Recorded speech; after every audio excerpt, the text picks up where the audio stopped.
Nova Scotians who haven't been voting to get out and get off their ass and get out there and make their opinions felt. And I think they should take a good close look at all the candidates and make the choice.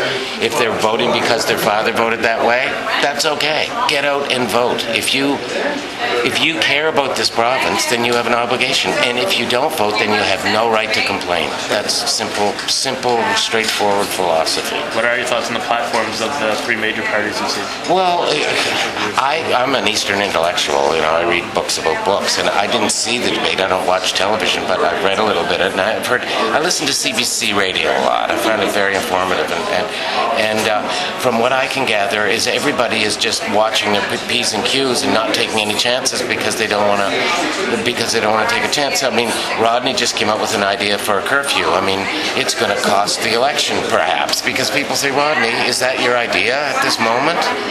Is that how you're going to handle the things that people are really concerned about in this province?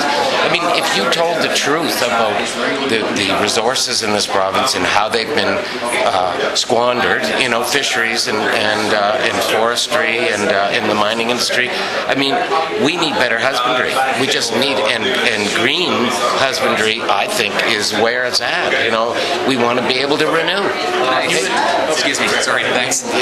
You encourage there to be a lot more aggressive, a lot more punchy. Why is that? Why do you think that's necessary? Because I think politicians, who was it that said, Kim Campbell said, you don't tell the truth around election times, if that was Erna Costa or the election. Terrible time for the truth or something like that. Yeah, terrible time for the truth. Well, I think that when you speak truth to power, then you can sleep at night. And I think that any political party that is totally based on politics and on PR and political correctness, I think it's not a party that I'm interested in seeing in power, because that means that all of its policies will be based on, they'll be taking polls, which is the most popular thing. I think to have guts and to be visionary and to take steps for what is not, like there was a woman here today talking about in Sweden and how everybody got together and cooperated. I think that the places in the world that are taking advantage of green energy and are creating jobs, I think that we need to tell Nova Scotians that. And I think those other political parties are not even interested in that. Why? Because they're all watching their back. Like we have that, who was the Liberal guy that was Prime Minister for a while that just loved it so much? Martin, yeah. I mean, and his successor, just before Ignatieff, what's his name? Oh, Dion. I mean, he spent all his time watching his back from his own party. Yeah.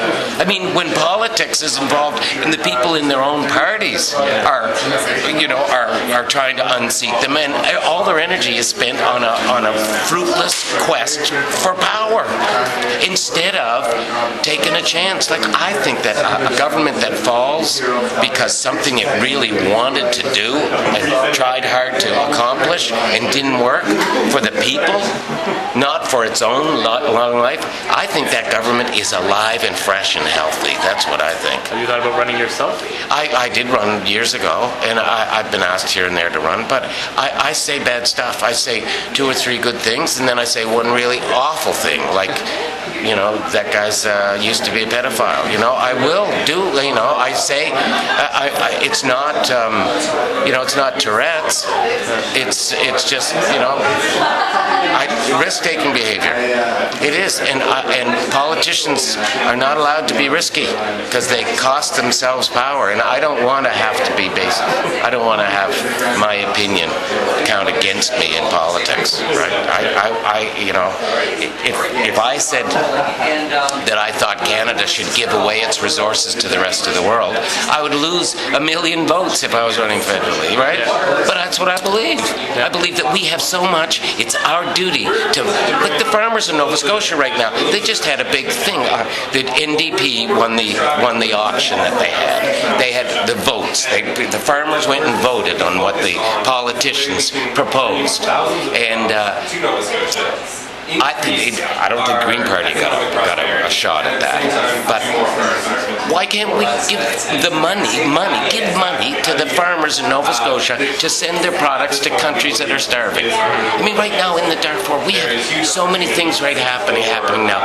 In the Swat Valley, where the Taliban, all the people are running out, and over in Sri Lanka, these people, they could use food. So why can't we give them food? Why? Because it'll be more taxes for people? Who gives a shit? To share our resources with the rest, and we're supposed to be a Christian society. What a bunch of horseshit. The Christian ethos is, if I can't have 2 suits, if Buddy only has 1. There's so many people. There's a little kid, 11 years old in Nova Scotia, who's raising money for Sierra Leone.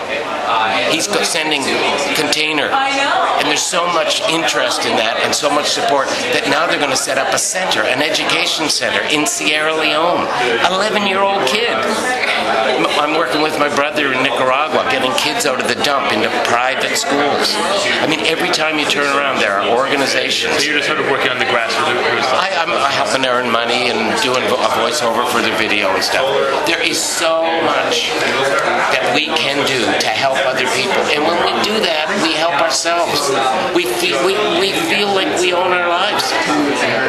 So many people are so small-minded, and they're bickering with other communities next door.